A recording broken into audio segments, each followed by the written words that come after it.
Here's another one. I believe that security is two aspects, one being keeping people safe while using the system, i.e. police officers, the second being providing emergency assistance when something does go wrong, i.e. the ambulance. Could you discuss any efforts to speed up response time and support for non-police emergency assistance? Oh, that's a really good question. You know what? I'll be honest. That's the first time I've heard this one.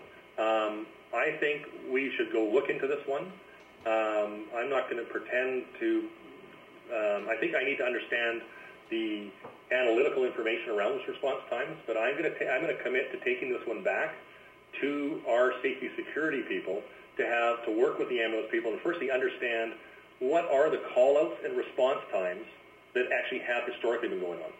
And if there are gaps, in fact, I just got a call from through a friend who I work with that, in fact, the ambulance department just reached out to us literally last night to say, can we work together? Oh. Not knowing this question or what the actual results are. So unless they're one of the people writing to ask this question. So I don't know. The timing's ironic. I will commit to go back and address and understand this issue. And if I think they're appropriate, or separately, if the individual asking the question can provide any specific details that maybe they're aware of on an experience, that might help engage our conversation with the ambulance people. Because my sense is they've been very responsive. Maybe not. Well, and this is going to be the next question. Are you aware of there being an issue with response time for ambulance to say SkyTrain? It's the first I've heard of this. Okay. In 9 years, or actually 6 years I've been here, and 9 I've been here at SkyTrain. So that's not to say it's not real. It's maybe just a blind spot we've all had collectively. Or is it an exception, or is it tied to one part of a geography? I do know the ambulances, and unfortunately I've had to use them myself personally for instances I just talked about earlier and others. And I've had favorable experiences, but that's not to say that as they triage their own experiences, including SkyTrain issues, that doesn't mean that we don't have a problem. So I will commit to trying to understand that and get our people to respond. But if the person asking the question is comfortable passing along their information, we will get a response to them directly. One of the possibilities could be the fact that when there is a medical issue on board SkyTrain, and this has happened a couple of times the past couple of weeks, someone said a seizure or a heart attack, and the whole train is stopped, waiting for the ambulance to arrive. And the ambulance gets there pretty fast. In the meantime, you've got a whole train stopped, not just one train stopped, but several trains stopped along the line. I know on the one hand, it sounds non-compassionate to say that when you've got a life at stake, but is there a way of getting around that? Well, that's a good question, Drew. I mean, where we can, firstly, put yourself in the individual who's just going through whatever that medical issue. That can unfortunately be a suicide. And I remember having been on a platform, so without on the system, yes.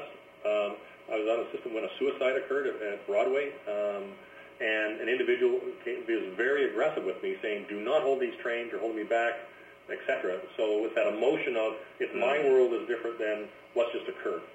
And so we will always default to a safe position. Right? And even if that unfortunately means sacrificing our own time, a lot of times we're on the trains too, right? So it's not as though we're never on the trains when they get stopped.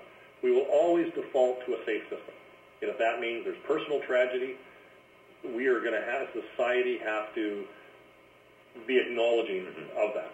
Because I hope that I would get the same treatment if that was me. And I would hope the listeners would get the same treatment if that was them.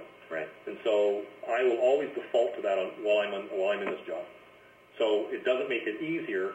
In some cases, we will try to keep trains moving as much as we can. I work a lot, and we have more work to do in this area, frankly, is on, I'll call the resiliency of the system. Because we deal with nature, people, electronics, and mechanical things, things will go wrong. Every system in the world goes wrong. The key, though, is what's our ability, how resilient can we be? So, for example, can we, if one side of the platform is closed, can we keep the trains running on the other? And sometimes we do. So it may mean delays, but we still try and keep the system moving as much as possible. And this is going to be really crucial. This is a bit of a hot button for me, Drew, particularly with the Olympics coming up. So we're working on protocols right now with the range of ambulance, police, and other services. I used ambulance because it was referenced earlier. Right. I haven't had conversation with them on it, but definitely the police, coroner's office, et cetera, about protocols to help accelerate those kinds of important safety disruptions. In the case of non-medical related, if it's security related, we've had bomb threats. We've got other things out in the system. We will always default to a different set of protocols and mechanisms we have in place, and I don't see that changing because that's in everybody's interest.